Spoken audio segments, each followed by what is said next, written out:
this is where you want to go. Welcome back to my channel. I'm the Amastorian, and I'm back with another book series review for you. And this time it's gonna be on the Twilight Saga by Stephanie Meyer, which became 4 books and 5 movies. Now, why did it become 5 movies or 4 books? Well, it was because they split up the last book in 2 movies. Kinda like they did on the Harry Potter and the Deathly Hallows, which also became 2 parts.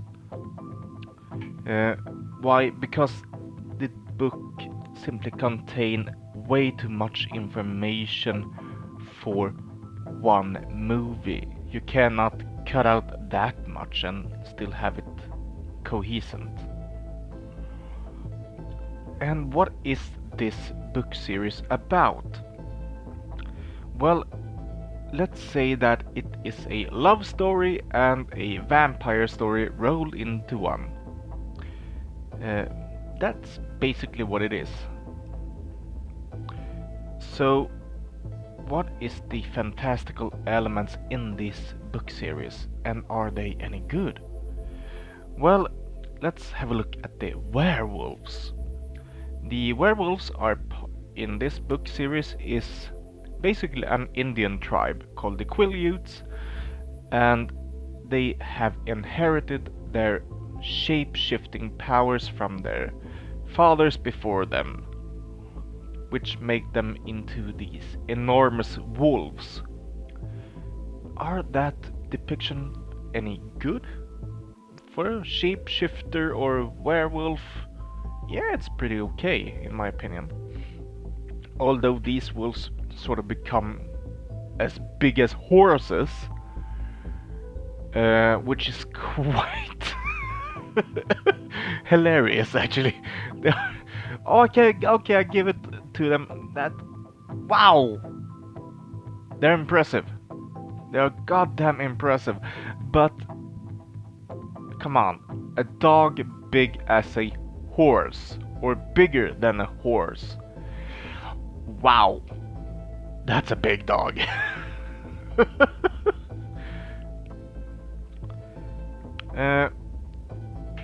The depiction of the vampires, on the other hand, oh my god. Now this is where this book series really sucks. Oh my god.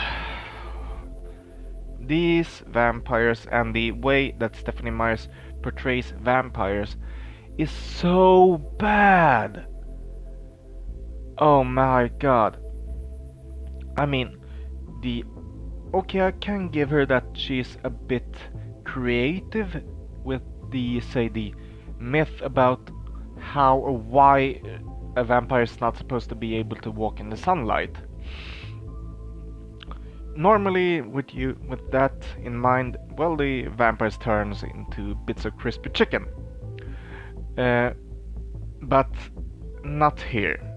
Here they sparkle. If a vampire goes out into the daylight, he sparkles like a diamond. Wow. Now that is just weird. Why would he sparkle? Why?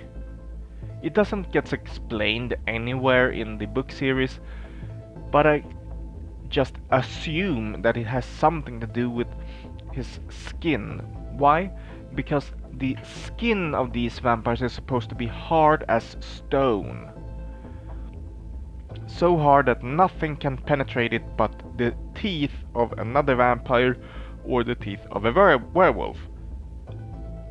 Other things like bullets, knives, swords, axes, whatever, nothing can penetrate the skin.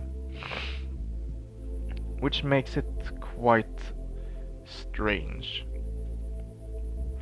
Another thing that is really strange about these vampires is that all the normal rules for how a vampire accumulates power over time is completely disregarded. The normal way for a vampire would be that he gets stronger, faster, more powerful over time as he ages. Here, it's the other way around. The newborns, or the very, very newly turned, which is supposed to have still human blood in their tissue, which makes them even stronger than the others, which are depicted to be so strong that they can demolish a tank or rip up, destroy boulders or whatever. Come on! What? Another thing that is so annoying about these vampires is that they lack the most important feature of all when it comes to a vampire if it's supposed to be able to remotely exist in a way that they are supposed to do, meaning that they are supposed to be unknown by humans in general. And that would be some sort of mind control. If the vampire doesn't have any mind control, he has to kill every time he is exposed, or turn the one who he got exposed to. And so are the rules here, yes. And that is part of the story. So yeah, I give it credit for that. But it would be so convenient and easy to use to just mind control someone and they forget what they saw. That would be very useful indeed. And so much more probable. The love story between Edward and Bella is the true cornerstone of this, or the trunk of it, of the entire tree of this story. It is the only reason I have read this book series so many times, is for that love story. Yeah, I'm a sucker for a good love story. Okay. Yeah, I'm a marshmallow. It is a quite soppy love story, but it's so cute. It is such a cute story. This enormous, all-encompassing love that they share, and it's so refreshing. It is quite something, and it is very well depicted, this sort of relationship that they have. So I really enjoy this book series because of this love story. The main storyline of the books is actually started in the last bit of the first book. You have to basically read through most of the first book before the adventure of the book series start. And how does it start? Well, it starts with a baseball match, of all things. At that baseball match, there is a small coven of other vampires named James, Laurent, and Victoria that is heads up to the Cullens and tries to they try and get in on the action and they want to play some baseball too. But it simply doesn't go the way it's supposed to. Meaning one of them, James, is trying to kill Bella and he basically gets killed in return. What happens then? Well, his mate, Victoria, gets a bit pissed and starts to hunt Bella for revenge over two complete books. And during the time, Laurent is taking up with another vampire called Irina. Laurent tries to kill Bella as a favor to Victoria, for old time's sake, and he gets killed in return by the werewolves that protect her for the time being.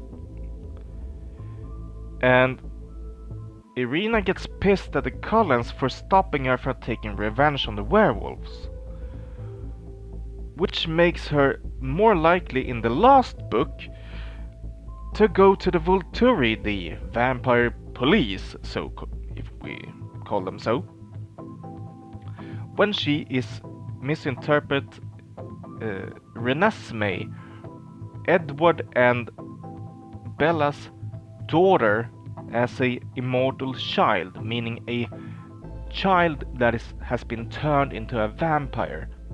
Well, Renesmee is not that.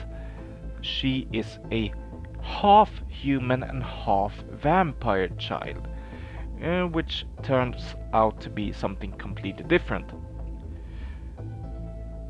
The idea here is that if they did not go to this baseball match in the beginning, none of this would have happened. The entire storyline here would have been removed. Is this? Yeah, I think it's pretty cool writing, because it shows that shit happens. We were just going for some baseball, and a whole bunch of stuff happened as a result, which we could not see ahead. And the other thing that I really like about this book series is the ending. Yeah, it's the ending. That they all get their happily ever after. There's no bittersweet or bitter ending anyway. It's a basically all happy, and they lived forever in their beautiful castle and blah blah blah blah blah. They all get their happily ever after ending. And that is pretty unusual, actually. But it is very... wow! It's a quite... it's a quite good ending, and all things considered. Of course, I can go on for an hour or two about this, but I think that will be it for now. Give me your thoughts in the comments below, and you can find me on YouTube and on Facebook as the Amazorian. And that will be it for now. Bye bye. Thanks so much for watching. Like and subscribe.